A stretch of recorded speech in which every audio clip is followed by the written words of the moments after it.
One. One. One. One. Group dynamics is one of the most powerful forces in human psychology. This is quite the most deliciously perfect garment I've ever laid eyes on. Here, here. And this group dynamics has had a devastating impact on the rate of intellectual progress, even in cases which are just as obvious as the question of which line lengths are the same, or is the emperor really naked?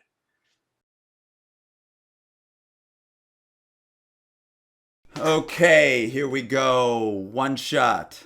My name is Dennis McCarthy, and this post will be on the Emperor Has New Clothes, the Asch conformity experiment, and how groupthink often delays intellectual progress. We're also going to discuss plate tectonics and, of course, Thomas North's authorship of the plays that Shakespeare adapted for the stage. Everyone knows Shakespeare adapted plays.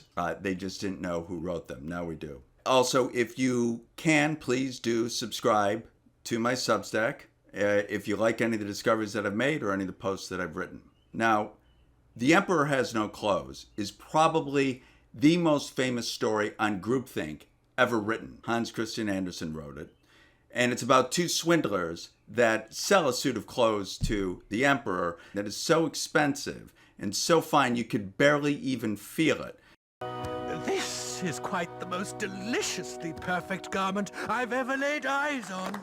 Here, here. Delicious! Perfection itself. Yes! So soft and light to the touch.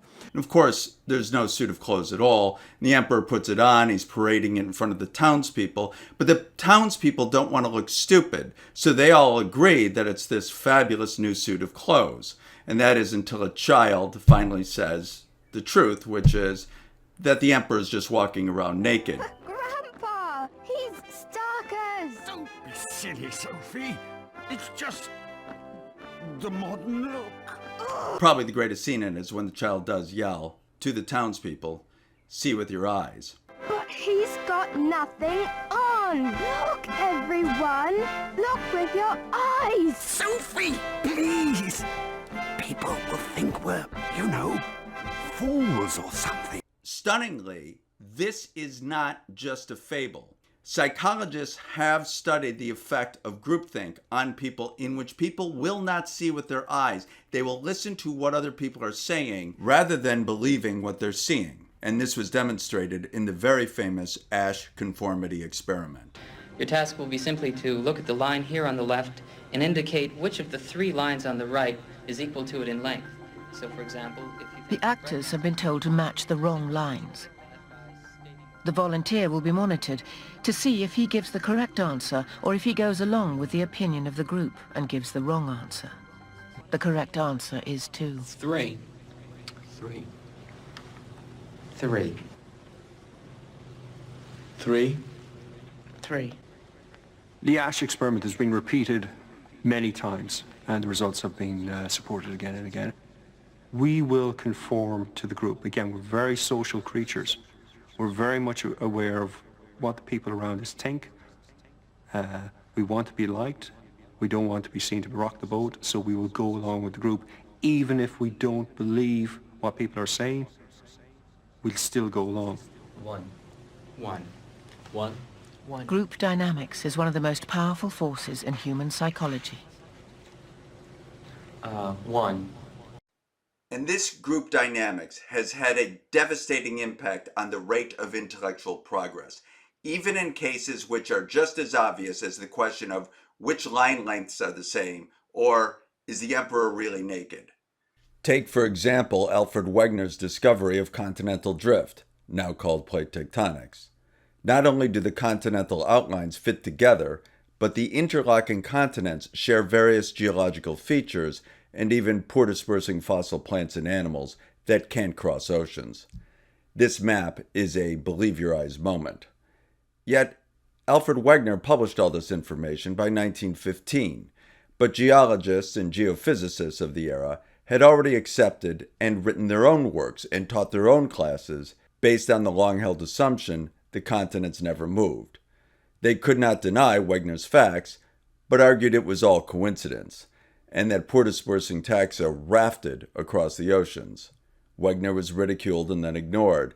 He died unknown in a blizzard in Greenland trying to prove his theory in 1930. The notion of Pangea and moving continents did not become accepted until 30 years later. We also have a just believe your eyes moment today. There are thousands of lines and passages of Thomas North's writings that have been recycled in the Shakespeare canon. Thousands of them. Now, my background is science. I've written a book on evolution and plate tectonics. So I'm obviously not saying that Thomas North's discovery is like Wagner's discovery of continental drift. It's much bigger. But they are analogous in this fashion. You just have to believe your eyes. You don't have to be an expert. Just believe your eyes.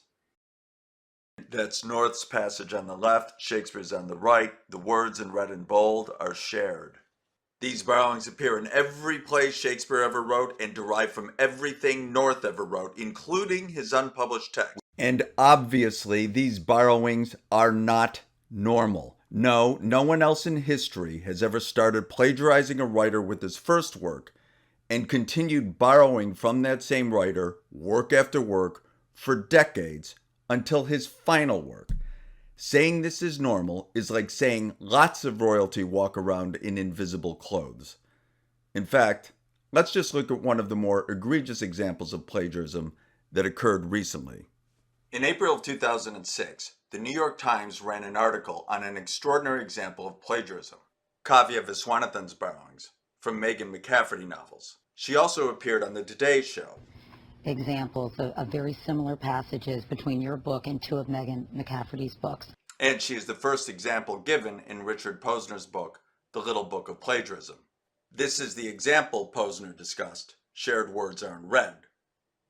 But consider this example of Shakespeare following North, which is even closer. And it is far more extensive.